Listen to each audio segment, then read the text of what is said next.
Hello बच्चों, कैसे हैं आप सभी। आई होप कि आप सभी बहुत अच्छे होंगे और अपनी एग्ज़ाम की तैयारी में लगे हुए होंगे। देखिए दोस्तों, जैसे कि आप सभी को पता है कि हम जो है क्लास 6 जियोग्राफी के कई सारे चैप्टर जो है कवर कर रहे हैं, जिसमें हम उसके एमसीक्यूज, उसके फिलअप्स और उसके क्वेश्चन आंसर देख रहे हैं। सो आज का हमारा लेक्चर जो है चैप्टर नंबर 6 जियोग्राफी का और क्लास 6 का, जिसमें आप देखेंगे पृथ्वी के प्रमुख स्थल रूप। तो इससे रिलेटेड हमको कुछ एमसीक्यूज कवर करने हैं। सो देखिए दोस्तों, कुछ एमसीक्यूज हम कवर करते हैं। तो देखिए, आपके इस चैप्टर में कुछ एमसीक्यूज यहाँ दिए हुए हैं। तो ये एमसीक्यूज कौन कौन से हैं, तो इसमें से पहला आपका फर्स्ट क्वेश्चन बनता है कि पर्वत पठारों से भिन्न होता है। पर्वत पठारों से भिन्न होता है तो किस वजह से भिन्न होता है।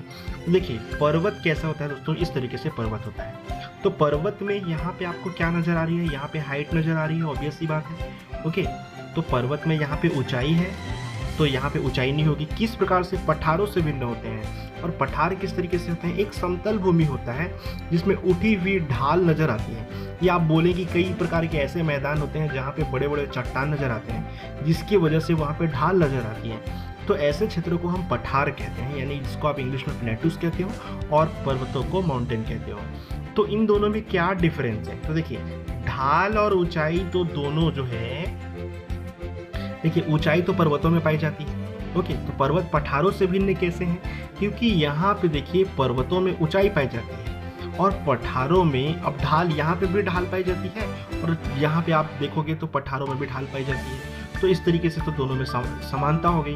ओके, लेकिन जो पठार है उनमें ऊंचाई नहीं होती, ये पर्वतों में सबसे ज़्यादा ऊंचाई होती है। तो इसलिए इसका आंसर क्या होगा, हाइट। हाइट के बेसिस पे ये जो है भिन्न होता है पठारों से। फिर नेक्स्ट क्वेश्चन है आपका, हिमानी कहाँ पाई जाती है। देखिए दोस्तों, कई सारे ऐसे पर्वत होते हैं जहाँ पे क्या होता है, आइस जो है जा करके जम जाती है। ओके, जिसकी वजह से उस पर्वत की चोटियों का नाम क्या हो जाता है, हिमानी कहा जाता है उसको। ओके, क्या कहा जाता है, हिमानी। और हिमानी का मतलब ही समझ में आ रहा होगा आपको कि हिम, यहाँ पे आपको वर्ड छुपा हुआ नजर आ रहा है, हिम। ओके, हिम यानी बर्फ। तो ऐसी पर्वत श्रृंखलाएं जो कि बर्फ से ढकी हो, हिमानी कहलाती है। तो ये कहाँ देखने को मिलेगी, ऑब्वियसली बात है, पर्वतों में देखने को मिलेगी। फिर नेक्स्ट क्वेश्चन है, दक्कन का पठार कहाँ स्थित है, केनिया, ऑस्ट्रेलिया या भारत। तो इसका आंसर क्या होगा दोस्तों, भारत में दक्कन का पठार आपको देखने को मिलेगा, यानी डेक्कन प्लेटू जिसको कहा जाता है। तो देखिए, जिस तरीके से ये इंडिया का मैप है, आप यहाँ पे गौर कीजिएगा, तो ये जो रीजन है दोस्तों, ये आपका कहलाता है डेक्कन प्लेटूज, यानी दक्कन का पठार। ओके, तो इस तरीके से इंडिया में है ये। फिर उसके बाद नेक्स्ट क्वेश्चन है, यांगत्से नदी कहाँ देखी जाती है, या ये यांगत्से नदी कहाँ बहती है। आपके ऑप्शन है दक्षिण अमेरिका, ऑस्ट्रेलिया या चाइना। तो इसका आंसर होगा दोस्तों चाइना। चाइना में यांगत्से नदी जो है वो बहती है।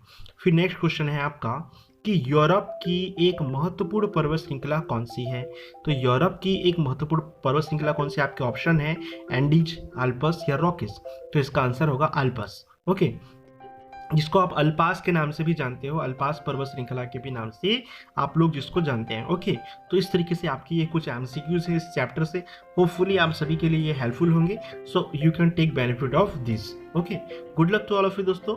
अगर आप नए व्यूअर्स हैं हमारे चैनल की, तो आप हमारे चैनल को सब्सक्राइब कर सकते हैं और इसे लाइक भी कीजिएगा, और बिल्कुल अपने डाउट्स भी आप कमेंट सेक्शन में पूछ सकते हैं। Okay, so good luck to all of you दोस्तों। होपफुली आप सभी को लेक्चर पसंद आया होगा।